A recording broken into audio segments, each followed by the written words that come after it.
Henshin Inspection presents Going Ultra. This is MJ. I'm an author, I'm an artist, I'm an analyzer. Join me as I talk about episode 6 of Ultraman Blazar, The Invading Aura. So, this is a callback to Shoot the Invader from 1966 Ultraman Prime, Ultraman the original, whatever you want to call that.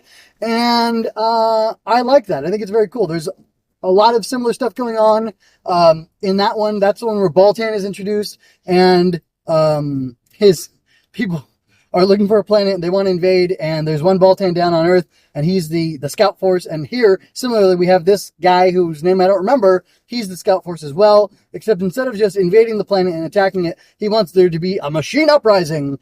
And he's got this machine controlling gun thing, I don't remember what the name of it was, or is, that he wants to use to get all the machines to work against humans. And interestingly enough, Yasunobu, who is this like supreme gearhead, who I don't know if he has a particular affinity for machines or not, like, I know he's talking to the washing machine or the dryer. I think it's the dryer, Kuru or something like that. Anyway, I know he's talking to the dryer in this, and he's venting to it, which is a pun, I think. But he is like especially good at doing mechanical stuff. He, I think, designed, developed, worked on Earth-Garon, he wrote their technical manuals, all that stuff. And so this alien invader sees him as a perfect person to be a bridge or whatever to help them in conquering the Earth. And I kind of think the invader sees his love of machines as a way to convince him to do it, because Yasunobu is overworked and he's getting to the point of exhaustion because he's taking so much onto himself. And the alien says that machines are the same way that humans use machines and work them 24/7 basically, and they don't let up, and they, force them to do their purpose. And the machines have feelings apparently and do not like this. I believe that's, I don't know if that's called animism or if it's because of the yokai stuff or what that is exactly. I don't know exactly what the unique cultural thing in Japanese culture is that makes that the case. But like back in Digimon Season 2, I think it's actually Sora's father, unless the dub changed that and messed that up. He's a researcher, and he says that there's this idea that in Japanese culture, there's this idea that inanimate objects are actually living and have some sort of soul attached to them, and that through interacting with them, people kind of imbue some sort of life with them. And I don't know if this is true or not. I'm speculating that that's why, like, Marie Kondo, who was into the cleaning up, well, she wrote the book and everything, she would say, like, thank you for serving your purpose. Like, this thing sparks joy in me, or like, you've served your purpose, you no longer spark. You don't actually say it. Say this thing, like, you thank a thing for serving its purpose to you, and then you get rid of it, and you say, I hope you have a good life, carrying on serving purpose to the next individual, or whatever. Which is a really interesting way to approach life and way to think about things. And I think it's actually interesting, and good, because it kind of pushes against just like a heedless materialism. And I don't think that's like the point of it, because I think that's something from Japanese culture that emerged before we had the capacity for materialism. But it's definitely something that probably emerged it's definitely something that probably emerged. It's probably something that emerged in a world where it was difficult to manufacture goods. Also, there's the Japanese idea of, like, when a pot breaks, or like when something breaks, you can mend it, and you put this gold veining in it, which is something that they pulled on specifically for, like, the Rise of Skywalker, where Kylo Ren has that mask with all that red stuff in it. They're pulling directly on that Japanese concept, which I don't know the name of, but it's really interesting. And I think it's done mostly in pottery, but it might be done in other things. I don't know exactly. I'm not an expert on all things Japanese. I just like a lot of Japanese pop culture stuff. So anyway, that was all very interesting to me. Not yet. So yeah, there's this concept of vengeful machines.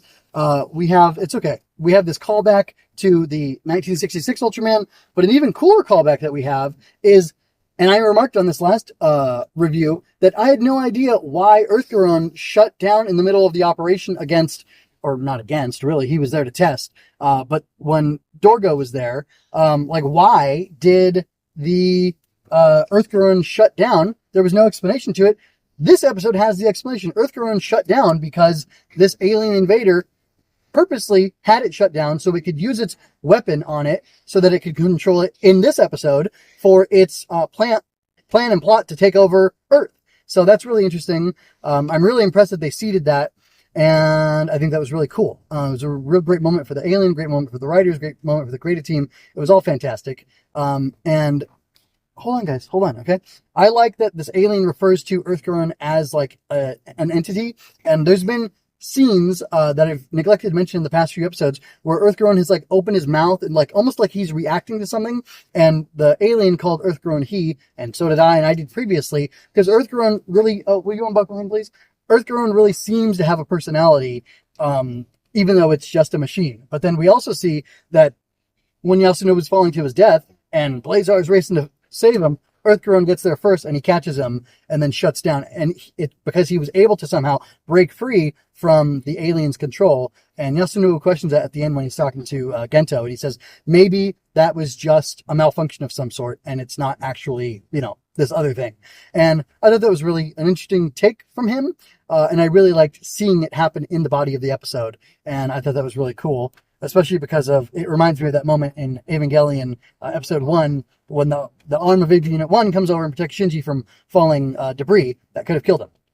Or grievously injured him anyway. So that's all really good. Guys, I just need one more moment. And then the last thing I talked about, or I'll talk about now, which is what I talked about. Well, anyway, the last thing I'll talk about now, which is something that I didn't talk about previously, or that I did actually talk about previously in my rapid, blazing fast review of this episode, is that I love the tactical transformation and that Gento Blazar uses his rise to uppercut Earth-Grown and send him off into the water, to a lake or whatever. And that was super cool. It looked great. It was super fun. It makes sense that if you could do that, you would do that. That's something that happened in Guyver. The OVA, when he would transform, it would make this destructive bubble around him, and he used it to destroy an enemy or kill an enemy at least a few times. And anyway, it's just really cool. And it's cool to see it done here. I'm sure I've seen it done with at least one other Ultra, but I don't remember who or when. But it is something I like a lot, and I think is very cool. So that's super neat. And then as far as the story's concerned, like how deep is the story here? How good is the story here? I don't know. I think the story's good, and I think it's relatively deep, or like at least interesting, because it is this like hard sci-fi examination of like what it means to be a machine, or like, what it's like for machines to be used by humans, and like, the analogy to Bondo, Yasunobu, about him being kind of treated like a machine and not regarded as having like a personal life and like limits to himself, and just being pushed and pushed and pushed to work harder and harder and harder, like without regard for who he is and his well-being. And I think that's interesting. It's not like a huge profound thing. It's just kind of an interesting story to tell.